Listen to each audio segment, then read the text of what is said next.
Bonjour, bonsoir. Today we are going to be looking at this explanation of the match or the accord. The accord is the match of the past participle, which in French is le participe passé. And you know that the participe passé is linked to the passé composé. Alright, so we're going to look at the match of the past participle in passé composé, and I hope you remember what this means. If not, listen to the rest of the video. Rappel. Rappel means revision. So everything we're doing here except one small bit is actually revision. Alright? And therefore I've given you many sentences in French. So hopefully you'll be able to understand since you already know this grammar concept. So le passé composé a deux parties, le verbe auxiliaire et le participe passé. In other words, the past passé composé has two parts. One is the auxiliary verb and the next is the past participle. So auxiliary verbs, if you remember, are of two types, être and avoir. I have given you a list of verbs to memorize that should be conjugated with être. One of them are the three state verbs, naître, mourir, and devenir. And then you have all reflexive verbs, se verbs. And thirdly, you have all synonyms of the verb aller, which means to go, and venir, which means to come. All right. So any verb that doesn't fall under this huge umbrella belongs to the second group, that is verbs that are conjugated with avoir. All right. Le participe passé des verbes conjugués avec avoir ne s'accorde pas au nombre et au genre avec le sujet. What does this mean? Accord is to match. Accord is to match. All right. When the auxiliary verb is avoir, there is no match between the subject and the past participle. I hope you remember this. The subject will not match the past participle when the auxiliary verb is avoir. All right. For example, elle a acheté une pomme. Elle is feminine, but acheté in the third word, acheté, which is your past participle, doesn't have an extra e. Why? Because the auxiliary, which is your second word, a, is avoir. Donc, elle a acheté une pomme. No match. Il a acheté une pomme. You can see there's no difference between the verb in the elle sentence and the il sentence because the auxiliary is avoir. There is no change in the past participle. There's no match between the subject and the past participle. Le participe passé des verbes conjugués avec être s'accorde en nombre et en genre avec le sujet. This means when the auxiliary verb is être, there is a match between the subject and the past participle. All right. What is this match? If the subject is feminine, the past participle is feminine. If the subject is plural, the past participle gets an S. And this is only when the verb auxiliary is être. For example, elle est entrée dans la salle as opposed to elle a acheté une pomme, which we saw earlier. You can see there is no match. Now, in case you're wondering what I'm talking about, look at this. Over here, what I'm underlining. Look at this and compare it with this. All right. Here, there is no match. Acheté is the same for both il and elle. Whereas here, down here, when the subject is elle, you have an extra e, which I've put in red. And when the subject is il, there is singular, there will be no extra e. Over here, since the subject is ils, you have a s. So the past participle matches the subject. In gender, you add a e. In number, you add a s when the auxiliary is être. Okay, from now on, we're going to learn something new. So observe and listen carefully. All right? Observe these sentences. J'ai passé des vacances. I've put vacances in dark font. I passed vacations in Quebec. J'ai passé des vacances à Québec. And je les ai adorés. I love them. So vacation has been replaced by les, and les now is in front of your verb. Because remember in French, whenever you replace a object with a pronoun, the pronoun must be kept in front of the verb. All right. So now if you remember what I used to always tell you, subject, verb, object, subject, verb, object. In the second sentence over here, the subject, verb, object structure is no longer there. It is subject, pronoun, verb. All right. So whenever you have subject, pronoun, verb with avoir verbs, the past participle matches the pronoun, not the subject. It matches the pronoun. All right. You don't need to worry about this for adverbs for the very basic reason that adverbs do not have direct objects. Think about it. You'll realize that none of the adverbs are followed by a direct object. They're mostly followed by a place. All right. And that is actually another clue to help you distinguish between être and avoir verbs. All verbs that have direct objects are avoir verbs. But that's between brackets. It's not what I'm trying to make you understand here. Here you're going to understand, I'm trying to make you understand, when the avoir conjugated passé composé verb has a match in the past participle. Now let's look at our next sentence. Les vacances, je les ai passées ici. So les, once again, les refers to vacation. I passed them, the vacation. I passed them here. Them refers to vacation. Vacation is feminine, it is plural. So you have an extra E and an extra S. Les malades, sick people, the sick people. Je les ai traités. I treated them. I treated them. You have an S because malade is masculine plural, so you just have a S. Okay? So le participe passé des verbes conjugués avec avoir s'accorde. Remember, s'accorde is to match. S'accorde en nombre et en genre avec le COD, the direct object. Yeah? So the past participle of verbs conjugated with avoir match the direct object pronoun or the COD, which is now in front of the verb. Le participe passé des verbes conjugués avec être ne s'accorde pas en nombre et en genre avec le COD. Verbs conjugated with être do not have CODs. They do not have direct objects. Therefore, these participles match only the subject. So remember that. Être sentences, the match is between the subject and the past participle. Avoir sentences, the match is between the direct object pronoun and the past participle. And like I told you in class, be alert when you come across les, l apostrophe, and la. Forget le, there's no match because it's masculine singular. All right?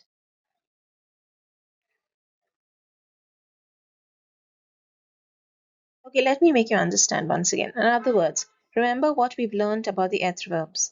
There will be no change at all here. All right? The past participle, the PP, matches the subject. Now look at the sentence over here. Marie et Luc. I'm talking about the sentence. Marie et Luc. You have a plural subject. Sont entrés. Boys there. So it's just an S. It's a mixed group. So you just have an S. Marie et Luc sont entrés vers 21h. It's a plural group. So add an S. All verbs conjugated with avoir will have a change when the direct object is replaced with a pronoun. The match is possible now, only with the pronoun and not with the subject. Luc a acheté toutes les pommes. Luc is your subject, acheté is your verb, les pommes is your apples. Here there is no match. You can see over here there is no match between Luc and acheté, which is your past participle, because the auxiliary is avoir. And this sentence follows the normal structure: subject, which is Luc, verb, which is acheté, and pomme, which is object. But when I replace this with a COD, Luc, verb. Now, in between Luc and verb, you have LES, because pomme has been replaced by Pomme in the previous sentence has been replaced by les. I cannot leave les at the end of my sentence like in English. all can be there. I don't do anything to change it. This literally means he bought all of them. So leave all wherever you want. But remember that apples has been replaced by les, which is your direct object pronoun. And the direct object pronoun has been shifted to before the verb. So now there is a match between les and your past participle. Alright? The match in the past participle happens because the COD or the pronoun comes in front of the verb. Therefore, you have acheté with the E because pomme is feminine and with the S because pomme is plural.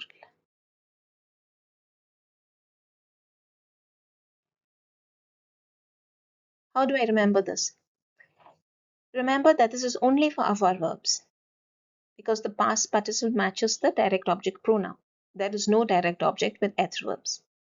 Always remember your basic structure that I've been repeating from the first year. S, subject, V, verb, object, O. When the sentence follows SVO, there is no match. Follows the normal rules of passé composé, which means that there is no match between the avoir conjugated verb, between the past participle of an avoir conjugated verb and the subject. However, when this structure changes to subject, pronoun, verb, now there is a match between the past participle of avoir verb and the pronoun. There's no match for être verbs. Here, the past participle matches the subject. There is a change for avoir verbs, and the past participle matches the. Now, here is the confusing part because there. How many situations have this sort of problem? Where do you have to be alert when you have to match the past participle of an avoir conjugated verb and the pronoun? The first one we've already seen. The first situation. That's why I've put 1 plus 3. All right. What is this first situation? It is all CODs. LES, LA, and L apostrophe. LE is also there, but it doesn't matter. All right. Now, what are the other 3 situations? The first one is with your relative pronoun QUE. Now, if you remember QUE replaces a object. So, voici les pommes que j'ai achetées, que represents apples. Therefore, I have a match here. How do I know it's apples? Because if you remember what I told you in class when we were doing this, the word that is replaced by the relative pronoun comes just before the relative pronoun. Now, another situation is when you use the interrogative question tag quel, but here the verb is changed. Inversion. So whenever you have inversion for these 2 tags, one is quel, one is combien. Combien de photo and quel, whenever you have inversion, what do I mean inversion? The auxiliary verb comes before your subject. So the subject has been inverted here. So whenever you have inversion, remember, how do you know inversion? Because of the hyphen. You can see a hyphen here between a and tu. Tu is your subject. Tu should come before a. Over here, tu comes after a. So whenever you have inversion, there will be a match between the object and the past participle. All right, object and past participle. So these are the 4 situations. Number one, whenever you have CODs, LES, LA, L apostrophe in your passé composé, they match your past participle. Number 2, wherever you have the relative pronoun QUE, if it is followed by a passé composé, the word that comes before QUE matches your past participle. Number 3 and 4 are similar. It is inversion that occurs in front after the question tags quel object and combien de object. Whenever you have these 2 question tags followed by inversion, then the object matches the past participle. All right. If you look at it in all of these last 3 cases, the direct object is not in its normal place. It doesn't follow the sentence SVO. Okay. So whenever the direct object comes before the verb, the past participle of avoir conjugated verbs agrees with the pronoun or the direct object itself. So keep that in mind while we do some exercises. Okay, let's do some exercises now. Sentence number 1, your first verb is être and your second verb is avoir. Both are avoir verbs. There is no match. Why is there no match? I do not have les in my sentence. I do not have que in my sentence. None of them are questions that start with quel or combien. All right? Now, the second one, look, the second one over here has a relative pronoun que. So there's going to be a problem here. Okay? So now you can see réflexion is your word. It comes in front of QUE. Réflexion is feminine plural. So fait has an ES. Next sentence also will have a problem because it's a question starting with combien de. Stylo is your object here. Plural. Therefore, I have a S. Voilà les ordinateurs. Here you have QU or QUE. In front of QUE, you have the word ordinateur. Ordinateur is masculine plural. Therefore, my past participle has a S. Okay. Next sentence, avoir. There's no QU, there's no QUE, there's no combien de, there's no LES, there's no LA, there's no L apostrophe. Therefore, it is ordinary passé composé. There is no match. There is absolutely no match between the past participle and the subject. Okay. And finally, you have a SE verb. All SE verbs are conjugated with H. So there is a match between the past participle and the subject. All right. Let's have a different type of exercise. I have highlighted the past participles in red. Are the matches? Est-ce que are the matches? Est-ce que les accords sont bons? Are the matches correct? So number 1, les infirmières sont rentrées tard. It is a être verb. It's an être verb. Infirmière is feminine plural. So therefore it's wrong. It has to be rentrée with a E, extra E and an S. Second one, you have les. Alright, les is matching here. So it is correct. Correct. Les refers to cars. Les voitures rouges, the red cars, yes. Or no, I did not. I did not like them. So les refers to cars. Next, in the next sentence, you have a les once again. So my friends, this refers to my friends. I invited them in. So this is not correct. You need an S. My friends who happen to be girls came and I invited them in. So you have an ES. Ils se sont habillés. It's an être verb. Therefore, the match is between il and the past participle. It is done correctly. The next one, le roi a aimé. It's an avoir verb. You do not have les. You do not have questions using combien, etc., etc. So it is correct. There's no match. La pluie a enfin commencé. Avoir verb. Correct. No match. On l'a attendu. You have a L apostrophe there. Therefore, you have an extra E. Correct. Combien de paquets? Combien? There should be a match, right? Combien? Inversion. Paquet is masculine. Here you have an extra E, so this is wrong. I forgot to do that. Ils sont sortis. Ils sont sortis over here. Needs an extra S. And acheter, which I was working on, combien de paquets de thé as-tu acheté? It only has one E. Right? Le livre que. There's a match now between livre and lu. So it is correct. And finally, this is an SE verb. Les jeunes se sont mariés. That is a match, correct? Ils ont vécu. This verb has avoir in front of it. Therefore, there should not be any match. Yeah? So I hope you've understood this. If you haven't, please ask me. I will explain once again. And I will send you some more exercises to help you rework this exercise and retain this concept. Merci et bon courage.